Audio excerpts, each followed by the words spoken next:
চলুন আজ একটা বাচ্চা মেয়ের গল্প বলি। একটা বাচ্চা মেয়ে মাত্র তৃতীয় শ্রেণীতে পড়ে। রমজানের ছুটিতে মায়ের কাছে বায়না ধরে বোনের শ্বশুর বাড়িতে বেড়াতে যাবে। ছোট্ট মেয়েটি বেড়াতে গিয়েছিল বড় বোনের বাসায়। ফিরতে দেরি হয়ে যাবে দেখে বড় বোন আদরে ছোট বোনটিকে রাতে থেকে যেতে বলল। ছোট মেয়েটিও যেন বোনের সাথে থাকতে পারবে দেখে খুশির আর সীমা ছিল না তার মাঝে। ছোট বোনটাকে ঘরে রেখে বড় বোনটা কাজে বেরোলো। দুপুরের দিকে যখন বাসায় ফিরলো দেখলো রুমের দরজা বন্ধ। দরজা খুলে ঘরের ভিতরে ঢুকতেই দেখলো ঘুটঘুটে অন্ধকার। তড়িঘড়ি করে বড় বোন লাইটটা জ্বালাতেই চোখে পড়লো শিউরে উঠার মতো দৃশ্য। ঘরের এক কোণে এলোমেলো হয়ে পড়ে আছে ছোট বোনের ছোট দেহটি। তার কচি নিস্তেজ মুখটা ততক্ষণে ফ্যাকাশি হয়ে গেছে। চোখ দুটো যেন নিভে আসা প্রদীপের মতো হয়ে আসছে। বড় বোন যেন কিছুই বুঝতে পারছে না আসলে কি হয়েছে তার আদরে ছোট বোনটার সাথে। যতক্ষণে বুঝলো ততক্ষণে অনেকটাই দেরি হয়ে গেছে। অসহায় বড় বোন হাত জোর করে তার শাশুড়িকে বলল, আমার বোনকে হাসপাতালে নিয়ে চলুন, না হলে সে মরে যাবে। কিন্তু শাশুড়ি বাধা দিল, না, ওকে হাসপাতালে নিয়ে যাওয়া যাবে না। ওকে হাসপাতালে নিয়ে গেলে লোক জানাজানি হবে, আমাদের মান সম্মান নষ্ট হবে। অবশেষে অনেক অনুরোধের পর বড় বোন ছোট বোনটিকে নিয়ে হাসপাতালে গেল। শাশুড়িও সঙ্গে এসেছিল ঠিকই, কিন্তু হাসপাতালে পৌঁছানোর পরই পালিয়ে গেল। বাচ্চা মেয়েটার অবস্থা ক্রমেই যেন খারাপ হয়ে উঠছিল। ব্যথায় কাতরাচ্ছিল সে, নিঃশ্বাস নিতেও যেন কষ্ট হচ্ছিল। অক্সিজেন মাস্কের আড়ালে তার করুণ আর্তনাদ শুনে হাসপাতালের বাতাস যেন ভারী হয়ে গেল পুরোটা। 7 বা 8 বছরের শিশুটি, যে হাত কিছুদিন আগেও হয়তোবা পুতুল খেলা নিয়ে ব্যস্ত থাকতো, সেই হাত সেই শরীর এখন অসাড় হয়ে পড়ে আছে হাসপাতালের বেডে।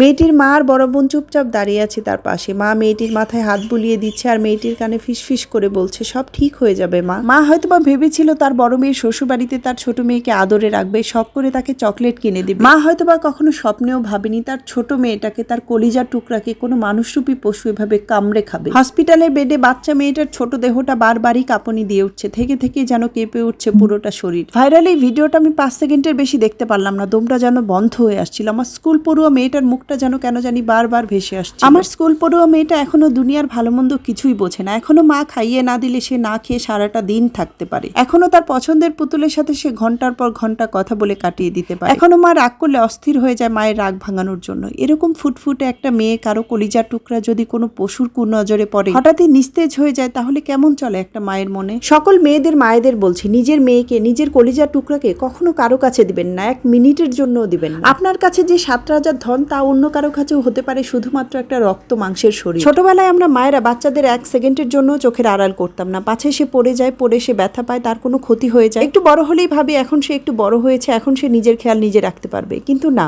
একটা মেয়ে বাচ্চা কখনোই নিজের খেয়াল নিজে রাখতে পারে না। অন্তত আমাদের এই সমাজ এই স্বাধীনতা কখনোই একটা মেয়েকে দেয় না। ধর্ষণের কথা উঠলেই পুরুষ সমাজ মেয়েদের উল্টো পোশাকের দিকেই আঙুল তোলে, বোঝায় মেয়েরাই কত খারাপ। মেয়েরা উগ্র পোশাক পরে, এই জন্য ছেলেরা না চাইলেও মনের অজান্তেই ধর্ষণ করে ফেলে। কিন্তু এই বাচ্চা মেয়ের কাপড়ের কথা কি বলবে এই সমাজ? তার তো এখনো ওড়না পরারই বয়স হয়নি, তাহলে সে কি ঢেকে রাখবে? তাহলে কি দেখে একটা পুরুষের কামুক দৃষ্টি তার দিকে? জানি না মেয়েটা বেঁচে আছে নাকি মরে গেছে। যদিও সে বেঁচে যায়, তার বেঁচে থাকাটা মৃত্যুর যন্ত্রণার থেকে কোনো অংশে কম হবে না। সে হয়তোবা তার জীবনে আর কোনো পুরুষ মানুষকে মানুষ হিসেবে ভালোবাসতেই পারবে না।